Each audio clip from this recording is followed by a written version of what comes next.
Good morning all. Today we are going to start our next topic, that is alkenes. As you all know, alkenes are the unsaturated hydrocarbon which contains carbon-carbon double bonds. The general formula of alkene is CnH2n and N will start from 2. The hybridization of carbon which is having the double bond will be sp2, and alkenes are also known as olefins. Now let's discuss the isomerism in alkenes.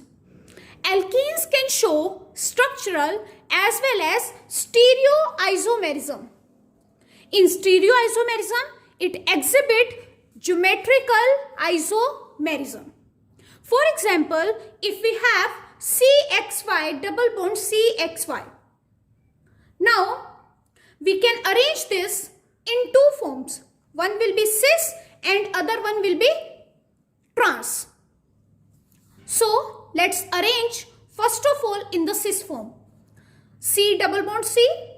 This carbon is having X and Y. Now, let's see this carbon. This carbon also has X and Y. Now, in this you can see the same things are present on the same side. So, this is known as cis. Cis means same. When same things are present on the different side, then they will be known as trans. You can see in this, if XX or YY is present on the opposite side, then it is known as trans. Now, as you can see, cis and trans is having the different arrangements. So, due to different geometrical arrangements, they will going to have different properties. Now, let's talk about the methods of preparation of alkenes. First method of preparation is dehydrohalogenation of alkyl halide. Alkyl halide means R, X, and dehydrohalogenation means D means removal, hydro means hydrogen, and halogenation means halogen. So, we need to remove hydrogen and halogen from the alkyl halide, and then we will going to get the alkene.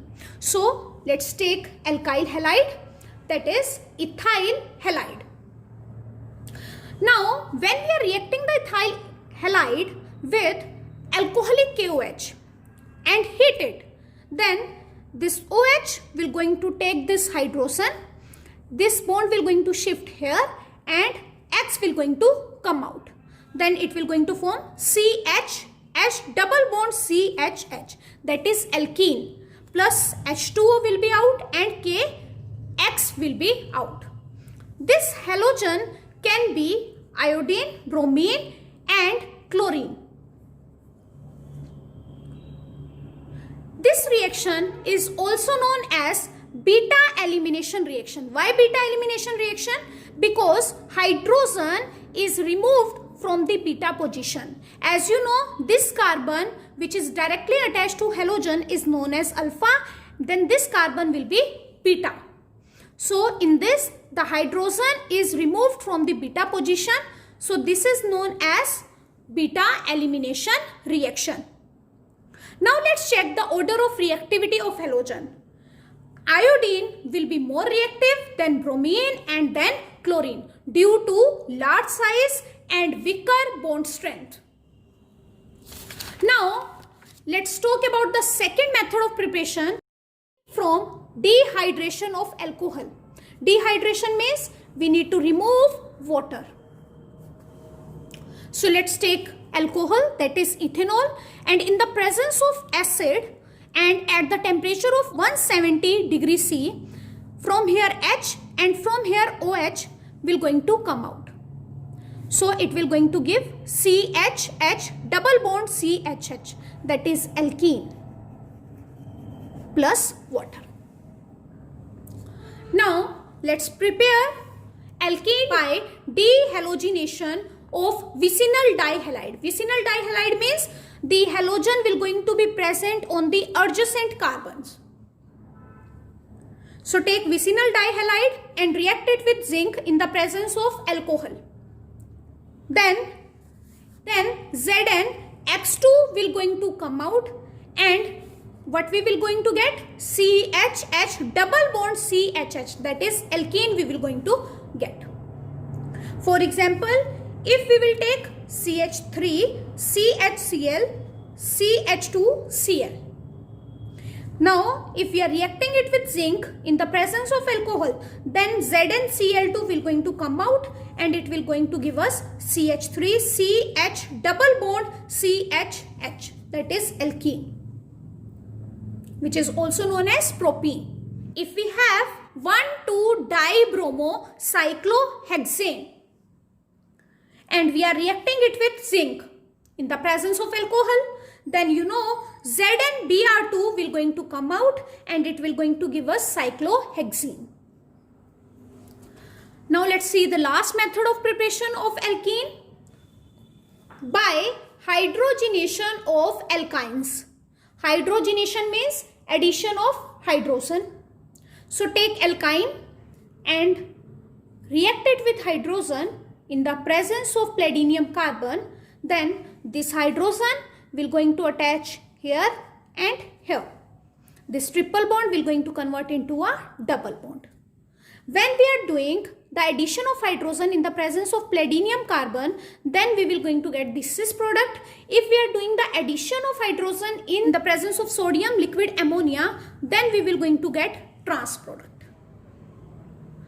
Now let's discuss the chemical properties of alkenes. As you all know, alkenes show substitution reaction, whereas alkenes show electrophilic addition reaction due to the presence of double bond. Means whenever we will going to react the alkene with any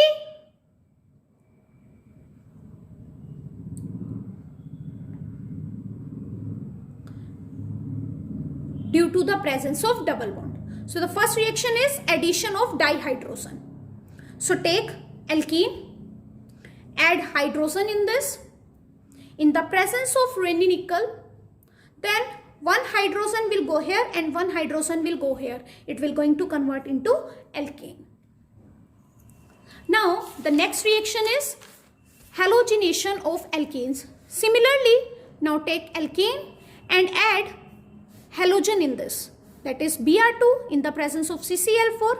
Then one Br will attach here, one Br will attach here. So it will going to give us 1,2-dibromoethane. Next is addition of hydrogen halide. Hydrogen halide means hydrogen and halogen. So when we will going to react it with the alkene, then on any of the carbon hydrogen will go, and on the second carbon halogen will attach. So we will going to get this product. In case of symmetrical alkene, if we will going to add HBr, then on any of the carbon hydrogen will go, and on the other carbon the halogen will attach. But in case of unsymmetrical alkene, we will going to follow the Markovnik's rule for the formation of product. Means Markovnik's rule say that negative part goes to that carbon which have lesser number of hydrogen. For example, we have HBr. In this Br is negative. So this negative part goes to that carbon which have lesser number of hydrogen around the double bond. So this Br will go to this, and this H will go to other carbon. So we will going to get CH3CH Br CH3.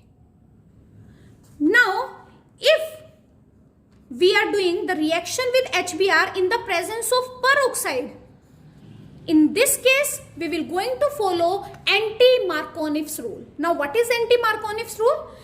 According to anti-Markovnik's rule, the negative part goes to that carbon atom which has higher number of hydrogen. Means opposite of Markovnik's rule. So let's add HBr in the presence of peroxide. So the Br will go to this carbon and H will go to this carbon. So we will going to add CH3, CH2, CH2, Br. The next reaction is ozonolysis. Take alkene and react it with ozone. So this O3 will going to build a house around the double bond like this. Then do the reaction of this with zinc and H2O. Then this bond will going to break like this. Then the product will be CH3 CH double bond O, CH2 double bond O, means HCHO we will going to get. The formation of acetaldehyde and formaldehyde is taking place in this.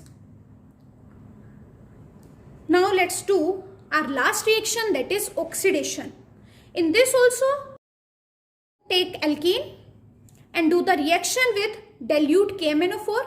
Dilute KMnO4 will going to give us nascent oxygen in the presence of water. Then in this case we will going to get OH and OH, CH3 CHOH, CH2OH. Now if we are doing the reaction with hot KMnO4, then we will going to get the aldehyde, CH3 CHO CHCHO, and further these aldehyde will going to convert into acid. One will be acetic acid and other will be formic acid. So these are the simple reactions of alkene. I hope you have understood this. That's all for today. Have a nice day ahead.